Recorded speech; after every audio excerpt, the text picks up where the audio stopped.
Namaskar. Namaskar and welcome back to the Eikam series on Gita on the go.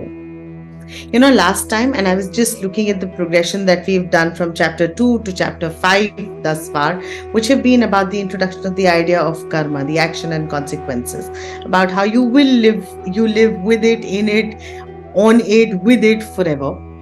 And then from there, we moved to the idea of Jnana Karma Sannyasa Yoga, which is the transition from owning your karma to shifting your perspective enough to be saying how this can be a yajna and how you detach yourself from the consequences of your karma. From the Jnana Karma Sannyasa Yoga, last time we discussed about the Karma Sannyasa Yoga, which was the one level elevation even upwards, which is detaching yourself from your karma itself, from the idea of karma only. And I remember that when we were having that conversation last time, I was very concerned about it requires serious willpower of the mind and serious training, because Samir ended that chapter with talking about the fact that you need to detach yourself from the idea of sin and virtue, good and bad. You need to be able to identify the source of that pain and pleasure, and the fact that what gives you pain will give you pleasure and pleasure will give you pain. And to me, that looked like a really tough task to follow. And it is with that context that we welcome you today into chapter 6 of the Bhagavad Gita, which is about Dhyana Yoga, which is all about how do you bring the mind under control. And why I love this chapter particularly is because when we study this chapter, when we've spoken about chapter 3, chapter 4, chapter 5, we've used the word sannyasa. We've talked about giving up, the idea of detaching, of giving up. And so I want to understand, and that's the first thing that we'll do when we study Dhyana Yoga, the whole idea of sannyasa. So what is this sannyasa? Given that the Bhagavad Gita is about, it's literally your life guide for the householder in the middle of every daily battle, where does this concept and what really is this concept of a sannyasa? And therefore, what is a sannyasi? Who is a sannyasi? What are the qualities they need? And that's when we'll talk about the idea of sannyasa and the qualities that make a sannyasi, the qualities of vairagya, of vivek, the idea of shat sampati, the idea of mumukshatva, which is the idea of the desire for freedom. These are words you've heard. We'll dive deeper into them. Once we've done that, and because the Bhagavad Gita is really a practical guide, and Bhagavan Sri Krishna will not give you theory without telling you how to apply it, there's going to be the aspect of how do you meditate? How do you therefore engage with your own self? How do you come into your own self, become aware and live at the consciousness level, with actually some very practical tips on how to do it. And then from there, Arjun asks the most relevant question कि यार ज्ञान तो ये सब बहुत बढ़िया है, but really Bhagwan ji, Sri Krishna ji, is it practical? Matlab, can I really do it? Does it even happen? And this is the classic credulity with which we deal with in our daily lives. कि यार ये सुनने में तो बहुत अच्छा लग रहा है, आपने ये भी बता दिया कि कैसे करना है, but really how practical is it? Right? With that, we welcome you on chapter 6 of the Bhagavad Gita, which is on Dhyana Yoga. And welcome back, Samir. It's always a pleasure to have you back here with us. So I've already raised the question, Samir, अब आप बताएं भाई ये संन्यास क्या है, क्यों है, कैसे होता है, कौन है, कैसे करेंगे और क्या ये हो पाएगा? जटिलो मुंडी लुंछित केश उदर निमित्त बहुकृत वेश। भज गोविंदम में भगवान शंकराचार्य, जो कि खुद सन्यासी थे, वो दूसरे सन्यासियों के बारे में बोल रहे हैं। जटिलो यानी जटा, मुंडी यानी शेवन हेडेड, लुंछित केश बाल खींचे हुए, right? So the Jains, the Buddhists, the Hindus, all three were categorized over there. They only wear this orange clothes or whatever clothes they are wearing for their stomach. ऐसे मत कहिए समीर, आज तो मैं भी ऑरेंज में हूँ।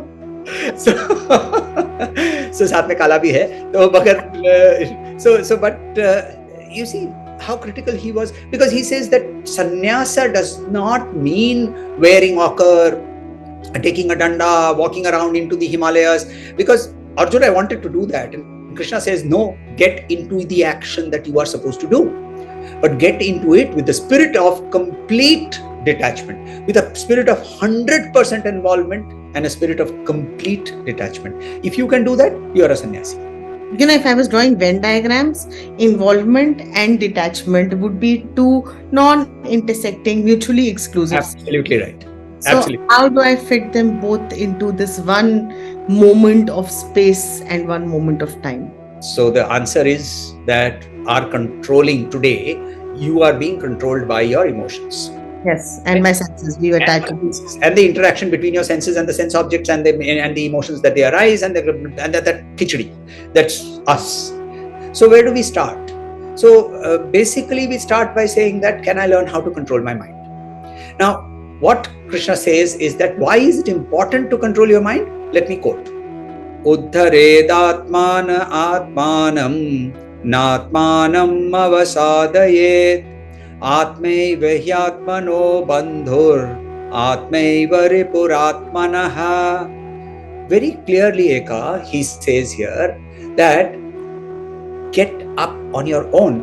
Your Atman here is not, okay, so one, we must understand that we have to understand Sanskrit words in context. Here the word Atman is the mind, the mental construct of Manas and Buddhi. Atmaiva is your bandhu, and Atma alone can be your greatest enemy, Ripuhu. You are your worst enemy, and you are your best friend. And therefore, when you want to get up with your own efforts. Don't wait for somebody, मैं तो कृष्ण भगवान आएंगे मेरा हाथ खींच के लेके चले जाएंगे. नहीं होने वाला है. कृष्ण खुद ही बोल रहा है कि मैं नहीं आने वाला, तुमको खुद उठना पड़ेगा. उठने की कोशिश तुमको करनी पड़ेगी. And he goes on further. Let me quote. बन्धुरात्मात्मनस्तस्य येनात्मैवात्मनज्जितः अनात्मनस्तु शत्रुत्वे वर्ते आत्मैव शत्रुवत्. Eika, what he's saying here is that for those who have conquered their mind, those who have brought it under their control, the mind is the friend. For those who have allowed the mind to rule you, the mind is your enemy. And in this context, the mind, like you rightly said, is being used in the context of sensorial engagements, right? This is correct. Not just correct. I understand the whole idea of my Atman. So while we are using the term Atman, we're actually referring it to the mind. And if I go back to the chariot analogy, it comes down to these reins, and it comes down to the charioteer who's holding and controlling these reins. Correct. And therefore, if we have not learned how to control our mind, if we have not allowed the intellect to discriminate and put in that values, those are necessary for this, and hence there is a very strong need for us to learn how to control our mind. Okay. So actually in our in the tradition, there is a method called the sadhana chatushtaya. 4 things that are necessary for our sadhana. To sadhana means obviously the endeavor. So what are the 4 things? Viveka. Viveka is the discrimination. Vairagya is dispassion. Dispassion about the things that we are currently enjoying and thinking that they are giving us pleasure. Then there is Shat Sampatti, which I'll come to, 6 treasures. Shat Sampatti. And lastly, Mumukshatva, which is basically the desire for freedom. If you are so happy in pleasure, if you are wallowing in this world and you're happy about it, then this is not for you. And Sri Krishna is not trying to force this upon you. He's saying, if you have woken up to the fact that this is not what it is all about, and that question has arisen, which says, what next? How do I go from here? Where do I go from here? What happens after I die? If these questions have arisen, then there is the awakening of Mumukshatva. Are we saying that Arjun arisen to his Mumukshatva? So Arjun had not, when he started this journey, he had not. But as we see the questions as we move forward, the type of questions moved away from Viparitani, Nimittani and so on and so forth to the external world. I'm seeing superstitions and so on and so forth, to starting to ask questions like, you told me that karma is good, you also told me sannyasa is good, which is better, tell me exactly. And then he goes further. Now he started asking very questions which are involved, which are introspective. Yes. which is about the manan that he's doing. So while this conversation is happening, Krishna being an excellent coach, he's actually prompting Arjuna to start introspecting and therefore asking more and more evolved questions. And one of the questions that he's leading us to, Krishna is leading us to, is that you need to learn how to control your mind, and that is why the sadhana chatushtaya. This is again a serious crash course that Bhagwan Sri Krishna is giving to Arjuna. Well, it's in the middle of a battlefield, right? It has to be a crash course. So, चार चीजें आप षट संपत्ति के बारे में बता रहे थे. So you were talking about the Shat Sampat, and the Shat Sampat basically says Shama, which is not to get carried away by one's emotions, Dama, to be able to control one's sensory inputs. Then it talks about Titiksha. Titiksha is forbearance. When things will happen which are not according to our plan, to be able to accept them. Also, not to get carried away by things when they happen according to plan. Uparati, meaning renouncing that which is not in my duty. I don't need to get into somebody else's duty and start doing his work. I understanding my own duty and doing it properly. And then Shraddha, doing what I'm doing with faith. Faith is not belief. Faith is not belief. Belief is blind. Faith has come after. If you remember the last episode, we talked about pariprashnena. Having experienced, having validated, having got that knowledge, you have developed intense faith. And finally, samadhana, the ability to concentrate. That is your actual treasure. Shat Sampat. So, the four things that are required for us to learn how to control our mind: Viveka, discrimination; Vairagya, the dispassion towards the material benefits that we are seeing, material pleasures that we are seeing; Shat Sampatti; and Mumukshatva, the desire to be free. Once we have that, what Krishna talked about is using those which are mine. Uddharet Atmana Atmanam. I lift myself by myself. To go from here, Eika, and as you rightly already pointed out, Krishna he's a practical psychologist. So he gives us tips, right? So in a whole section of 12 shlokas, he actually tells us how to meditate. Okay. So he tells us that you've got to sit in a particular way, you've got to sit at a particular time, you've got to sit in a particular position, not too high, not too low. You shouldn't be completely fasting, neither should you be overly full. Now what will happen? I mean, see, he's being so very practical, right? If you're overly full, then the biggest enemy of any meditator is the fact that you're going to go to sleep. So that's going to happen. If you're overly... If meditation is about focusing on the breath, तो मतलब प्राण के लिए तो जगह छोड़ी नहीं ना. और यदि completely खाली है, तो फिर mind कहाँ है? Mind बोल रहा है रसगुल्ला की तरह है. So either way, he's actually prescribing a sort of a middle path. And there are two concepts that I want to bring out here, which have been wrongly translated in many places, and that's why I think it's important for us to discuss this. The first is there is the English translations, and there was a lot of in today's terms, there were a lot of memes on the fact that the Hindu sits and meditates on the tip of his nose. Looking cross-eyed at the tip of his nose. Actually, if you try to do that over a period of time, looking cross-eyed, all you're going to do is not meditate but get a headache. What he's saying is nasa agre. The word agre means at the beginning, and what he's talking of exactly, he's talking of the point between our eyebrows. And if you just close your eyes, Eika, just try and do it with me. Close your eyes and tilt your head slightly upward. You will naturally gravitate towards your center, your third eye, as we call it. And that's what he's asking about. He's not saying look cross-eyed into your like that. All it's going to do is give you a headache. So that is the one. The second is a bit of a controversy in terms of the word used is brahmacharya. Brahmachari, the word has been interpreted to say, oh, he must be celibate. I mean, then you're ruling out 99.99% of the word and leaving alone one Bhishma who's going to meditate. Everybody else was not celibate, and therefore, I mean, how on earth do we talk about brahmacharya? You must read Swami Shivananda of Divine Life Mission. You must read his book on brahmacharya in a married life. If I'm not mistaken, that's the name or the title of the book.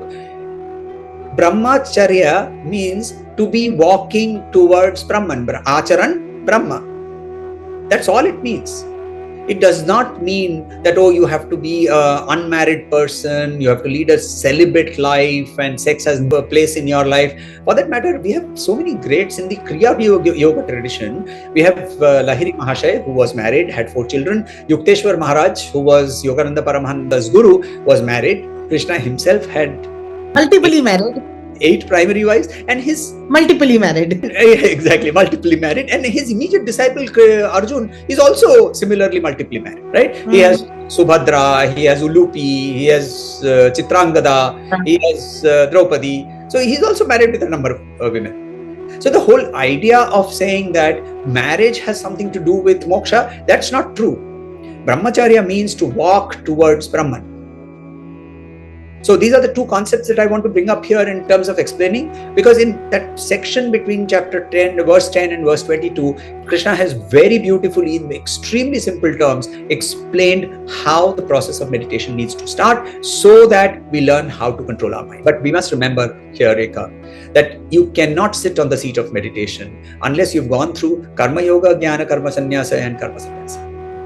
Because otherwise, you know what happens is you sit there and you've sat down cross-legged, and you've sat down in Siddhasan, and you've closed your eyes and you've tilted your head, and this beautiful smell of filter coffee wafts into your nose, and you said, हाँ, अभी 45 minutes के बाद coffee मिलने वाली है. I hear you, Samir, except that I'm just thinking in my mind, and maybe that silent expression that I'm carrying right now, when I'm thinking that in very many ways, this is where it begins. And then there is a part of me that says what you are saying, that unless I've gone through karma, jnana karma sannyasa, dhyana will have no meaning, right?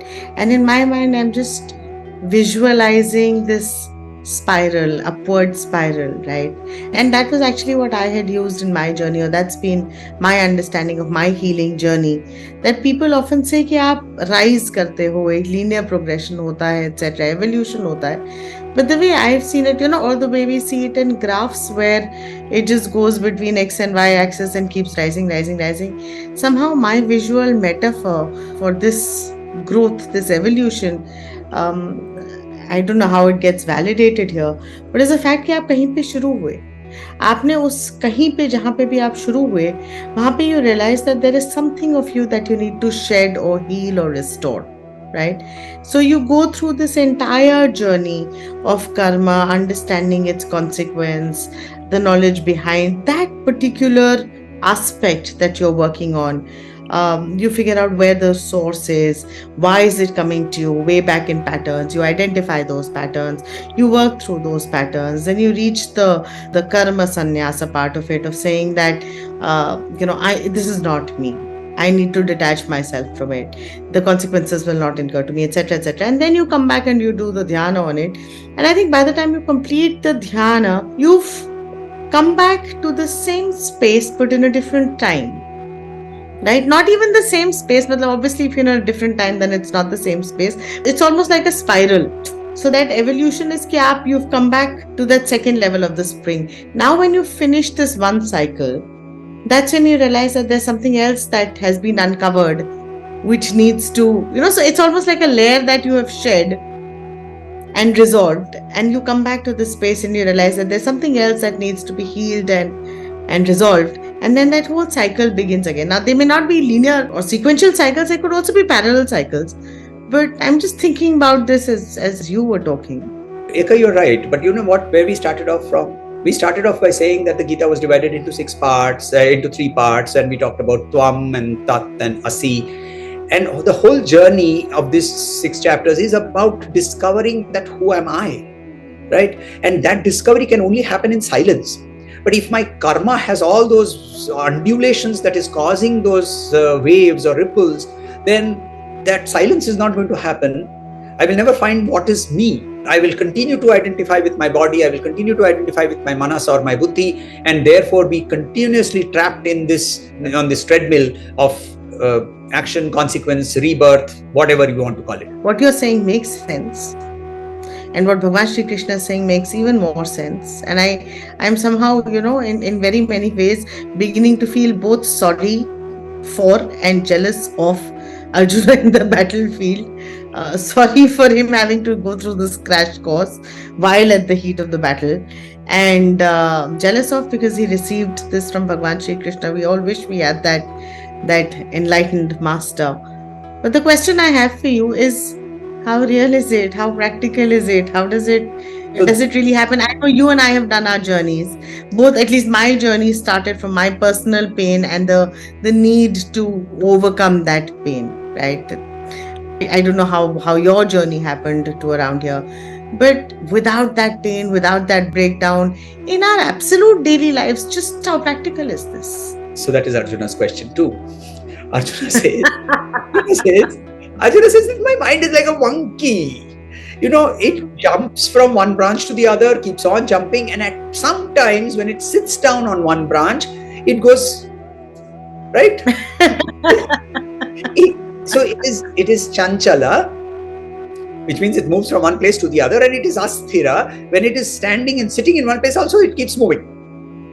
Now, with that as a mind, how on earth are you telling me to really get here and start doing things? Now, Arjuna's question is apt because, as you rightly pointed out, he's going through a crash course of theory. He's not sat down and done the meditation. He's in the middle of a battlefield. Right? He cannot be sitting down there and कुश का आसन डालो, उसके ऊपर चमड़ा डालो, उसके ऊपर silk डालो, उसके ऊपर बैठो, थोड़ा सा खा लो और फिर get rid of all the noise around you, and it's not going to happen. So he's receiving a whole bunch of theory, and rightly so, he is having doubts. And these doubts are obviously a lot of doubts that people come and ask me, oh, is it possible to do karma without getting attached to the result?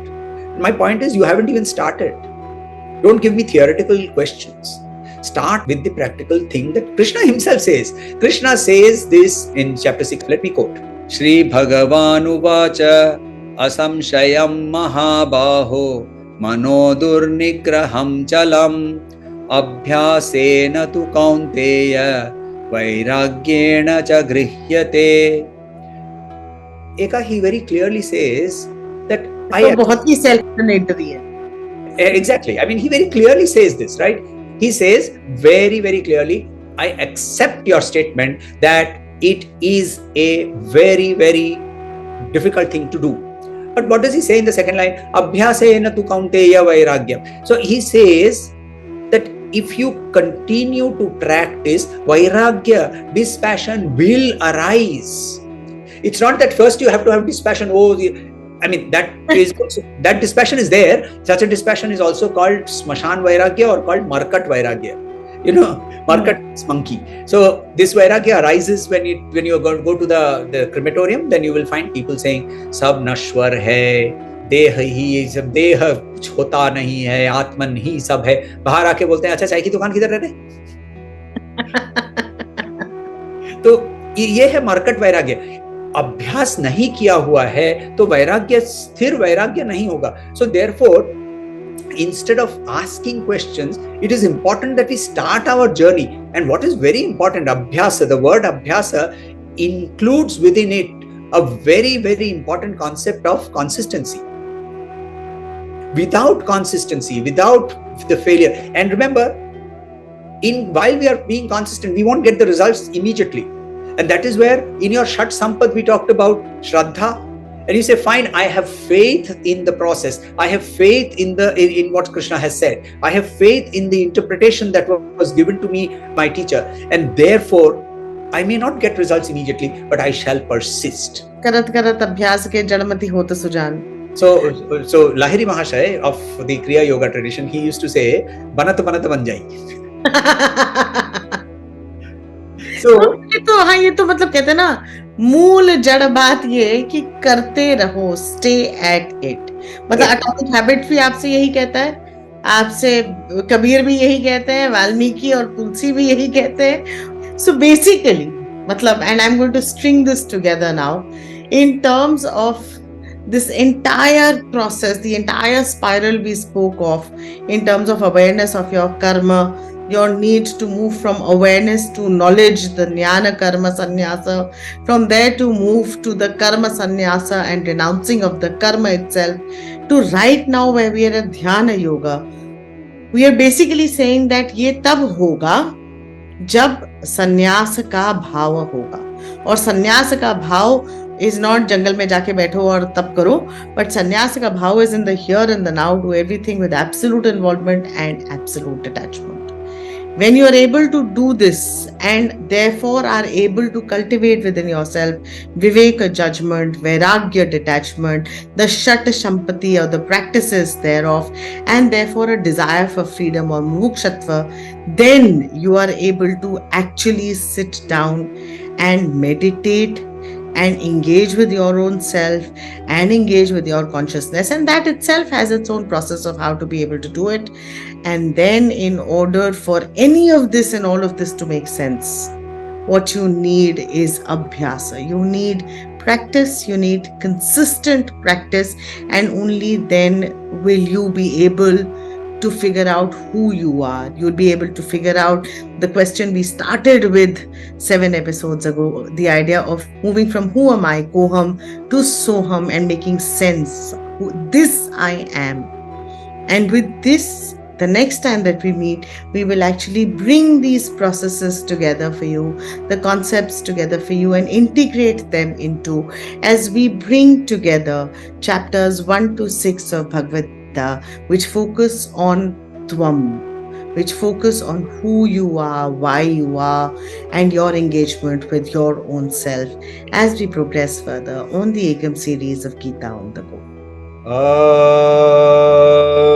इति श्रीमद्भगवद्गीतासु उपनिषत्सु ब्रह्मविद्यायां योगशास्त्रे श्रीकृष्णार्जुनसंवादे ध्यानयोगो नाम षष्ठमोऽध्यायः.